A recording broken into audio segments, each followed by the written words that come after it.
Good morning. One way of learning new words is to use them in a sentence, not just trying to memorize words. Unfortunately, some people try to sound smart but use the wrong words at the wrong time.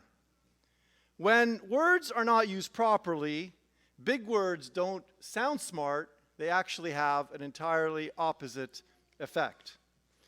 For example, in his latest book, The Sense of Style, Harvard cognitive scientist and linguist Steven Pinker discusses the most common words that people misuse and get mixed up. He mentions three in particular: dichotomy versus discrepancy. The word dichotomy means two mutually exclusive alternatives and does not mean a difference or a discrepancy. So there is a dichotomy between even and odd numbers. There is a discrepancy between what we see and what is really there. Other words that are misused are enormity versus enormous. Enormity actually means extreme evil and does not mean enormousness. So the enormity of the terrorist bombing brought bystanders to tears. The enormousness of the homework assignment required several hours of work. This is very important because if you marvel at the enormity of someone's personality, that's radically different than the enormousness of someone's personality. One is extremely large, and one indicates that it is extremely evil. Ironic versus coincidental. People misuse this all the time. If you break your leg the day before a ski trip, that is not ironic.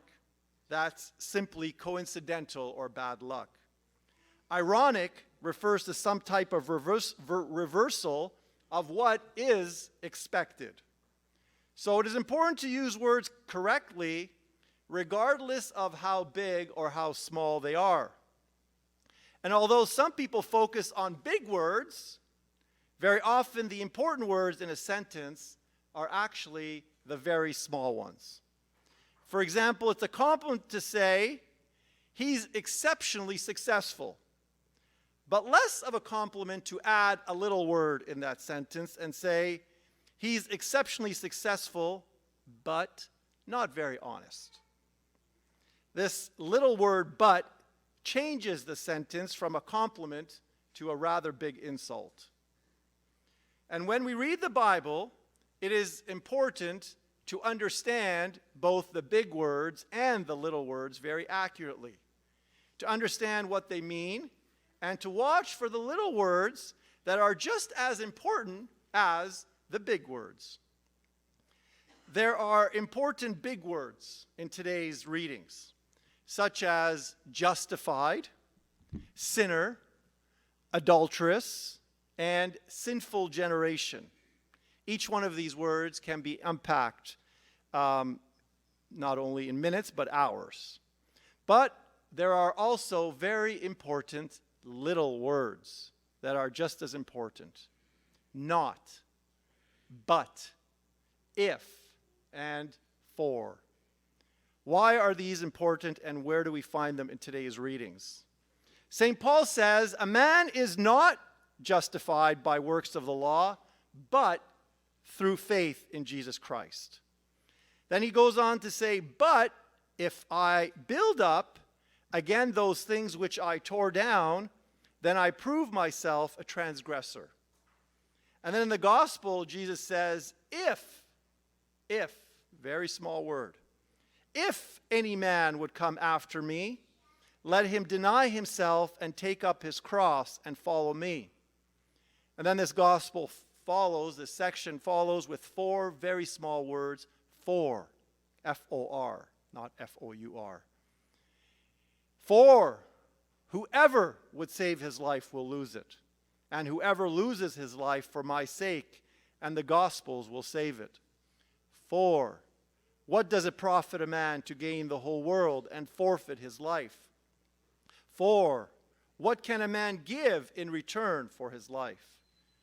For whoever is ashamed of me and of my words in this adulterous and sinful generation, of him will the Son of Man also be ashamed. As you may notice, Jesus doesn't try to impress anyone with big words. Jesus focuses rather on little words, and he shows big actions. Not big words with little or no action. His big words throughout his entire life were love, sacrifice, and the cross. These are big words, and when Jesus mentioned these words and spoke about these words, he spoke about them without any qualifiers and without any conditions. Jesus did not say, I will sacrifice if you're nice. I will love you if I feel like it. Jesus sacrifices and loves without any conditions and without any qualifiers whatsoever. Who you are, how old you are, how young you are, what your background is, what your lifestyle has been. Jesus challenges us to move forward, but assures us of his love throughout all the stages of our life. Jesus sacrifices and loves without any conditions, without any questions, without any qualifiers. And this is the invitation that he makes to all of us. He models for us how it is that we need to love. He invites us to love him without any conditions, and he invites us to love others without any qualifiers. But God does not force us. He doesn't make us love him. He doesn't make us follow the commandments. He doesn't make us come to church. He doesn't make us pray or read the Bible. God doesn't force us, but he always welcomes and invites us using very little words that lead us to the bigger invitation. This word, this little word that we read in today's gospel, if. If any man would come after me, if any person, if anyone would come after me, let them deny themselves, take up their cross, and follow me. That is the language of the invitation. That is the language of the condition that we need to make to love him, but not the condition that he makes to love us. We cannot love God in a default mode. Sometimes, very often, unfortunately, people think we're baptized. That makes us followers of Christ. Baptism is the entrance into the life of faith. In a sense, it's the first step into the life of faith. It is not the completion of the life of faith. Every day, we need to ask ourselves that question. Are we willing to follow him? If we are willing to follow him. And hopefully the answer is yes. Jesus does not say that he will love us if we do anything specific. And that was the focus of today's epistle. No conditions. We don't earn his love, and it is there for us unconditionally. However, our acceptance of his love is built upon our desire to accept it, our intention to accept it, our decision to accept it. And Jesus reminds us that everything he has to give us is there only if we want it. And it's still there even if we reject it. And it is still there waiting for us even when we are not ready for it. This is the if that we need to reply. It is always there, like on a shelf, waiting to be used, waiting for us to benefit from. A proper reading of the Bible reminds us that we don't need to impress God with big actions or big words. All we need to do is welcome him with the little words and with the little actions. We don't need to tell God what we have done for him. What we need to do is accept, to commit to him, and to commit that everything he has done for us.